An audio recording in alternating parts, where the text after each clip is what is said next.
Hello and welcome back to the Librarian of the Rings. Today we're going to be talking all about what the source material is for the Rings of Power show, which streams on Amazon Prime.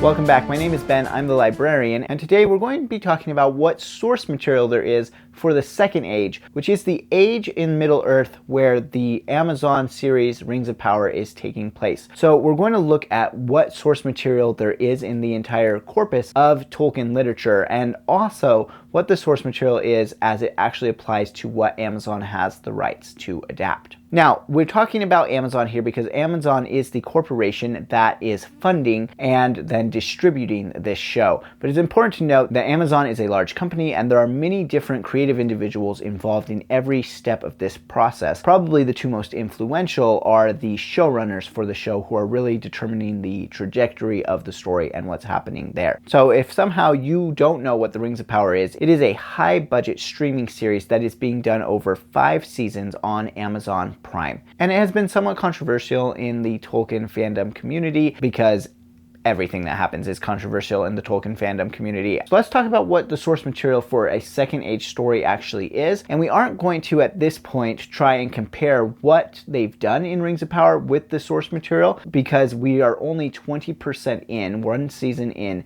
to the Rings of Power. We had a season of it back in 2022, and now they're set to release the second season coming at the end of August 2024. So of 5 seasons, we've only had 1. So we're only 20% of the way into this story, and so we can't judge how accurate it is right now, but I think it's good to take a step back and look at what source material they actually have to work with. So it's important as we look at this to understand that there is this entire corpus of Tolkien literature, most of it which was published posthumously by his son Christopher Tolkien. And within that corpus, there is a smaller amount that Amazon actually has the rights to adapt. So we need to understand that as we're going into it, and we'll talk about both. Amazon has the rights to adapt the Lord of the Rings and The Hobbit for streaming services. And that's what they've got. This is the sum total of what they have the rights to. And of course, The Lord of the Rings takes place over a small period of time, and it takes place during the Third Age. So you might be wondering, how can there be any Second Age story to tell at all when you're looking at this material that they have the rights to? And I admit that that can be a little confusing. So let's break it down. What Second Age material there is really boils down to stories that are told within the frame of the Lord of the Rings story. So in The Hobbit,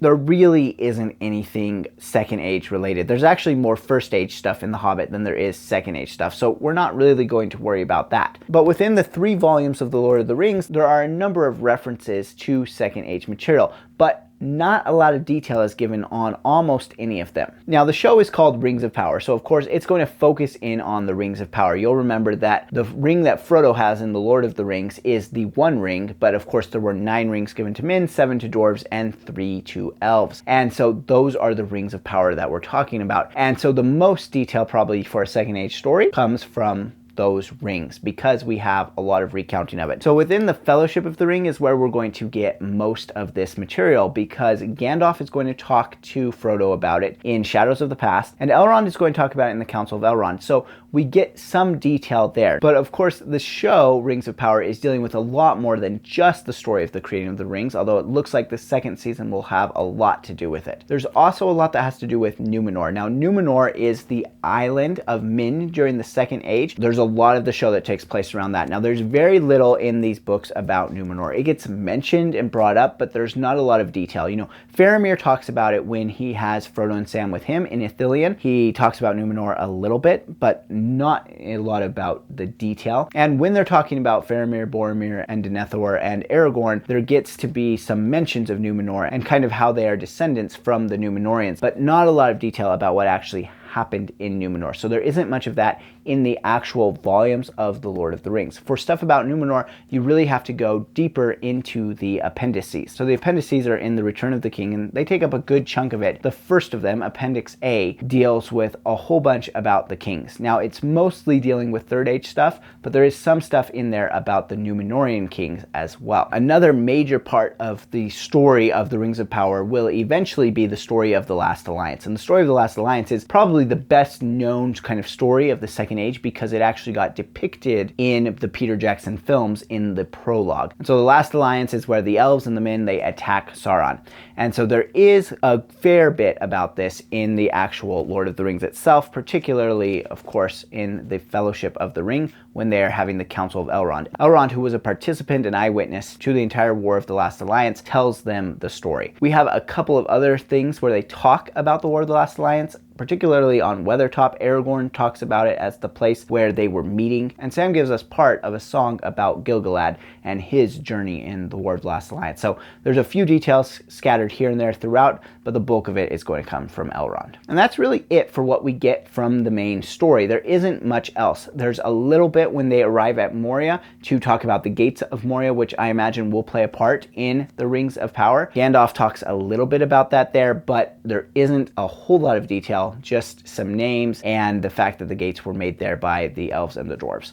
Now, the dwarves are a really important aspect of the story in the Rings of Power, and that's interesting because there isn't a lot on dwarves in the Second Age at all. There's a little bit of source material there kind of in the appendices. On the part about the dwarves, there is like about a paragraph about the Second Age, and then there is some more detail on dwarves of Khazad-dûm in the Third Age, and it seems like they are going to bring some of that forward from the Third Age into the Second Age, particularly the part with the Balrog, the Bane of Durin. And then speaking of the appendices, there's also kind of a timeline laid out of the Second Age in Appendix B, the Tale of Years. That's where they'll be able to draw out a lot of the events that are happening, but there really isn't a lot of detail here at all. I mean, it's basically just naming off events that happened in the Second Age. And the interesting thing about it that is we already know that they're not going to try and follow this year-for-year continuity because they would like their human characters to stay alive throughout the entire course of the show. And so they aren't going to follow these long timelines that get set up when you're dealing with elves. And so the Tale of Years may be useful as source material as far as events go, but not really being used by them as actual timing. Okay, one thing that we haven't really mentioned is the Harfoots. So the Harfoots are the Hobbit characters in Rings of Power, and the history of the Harfoots really has to boil down just to the prologue in the Fellowship of the Ring. So the prologue has a section concerning hobbits, and it talks a little bit about their history. That's where the Harfoots are mentioned. That's really where any reference to them can be found. And it's not a lot. There's just a little bit of it. None of it talks about the Second Age in particular. It only explains that they've been around since the Elder Days, which would be like the First Age. That's it. Not really much about them. A little bit about their description and what they look like, but not much about what they did. And so we do have the Harfoots in the Rings of Power, but there isn't a lot of source material for them, but certainly they would have been around, even if no one was taking notice of them. And that's really it for what we have in the published works that Tolkien published during his lifetime. We then, of course, have some material from the posthumously published works.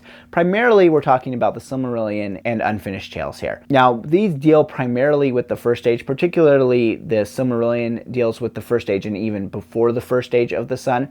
And there's not a ton here, but there is the section called the Akalabeth, which has a lot about Numenor in it. And then there's the section of the Rings of Power and the Third Age. So the first part of that deals with the Second Age and the making of the Rings of Power. In Unfinished Tales, we get actually several stories from Numenor, but not necessarily stories that it seems like they are trying to tell in the Rings of Power. And a big part of that is they, of course, don't have the rights to either of these. You have no right. They can't use them. Now, they can ask the Tolkien estate for special permission to use individual things from these books, but they can't tell like whole sweeping stories of it. So a lot of the Second Age material in Unfinished Tales just isn't referenced very much in the published Lord of the Rings at all, and so there's not much that they can do with it. But really, the Second Age material for this comes down to just a few chapters, which are a description of the island of Numenor, which will be useful to them if they can kind of utilize it, Aldarion and Erendis, the line of the kings, and then the history of Galadriel and Celeborn. And the history of Galadriel and Celeborn should be really useful to them because they are dealing with Galadriel specifically, except that, well, all it basically says is that Galadriel's story is really confusing and never quite worked out by Tolkien.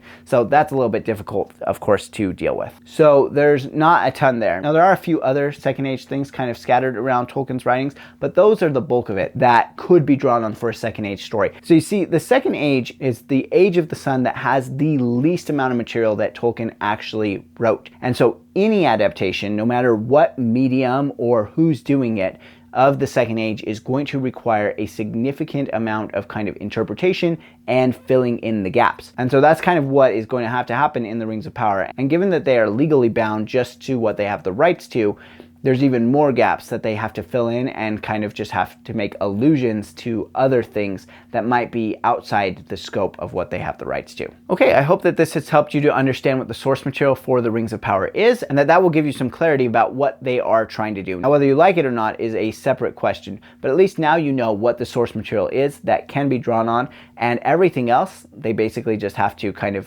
fill in and make up based on their best guesses and how they want the story to go. That's going to be it for today. Thank you so much for watching. Farewell wherever you fare. May your ears receive you at your journey's end.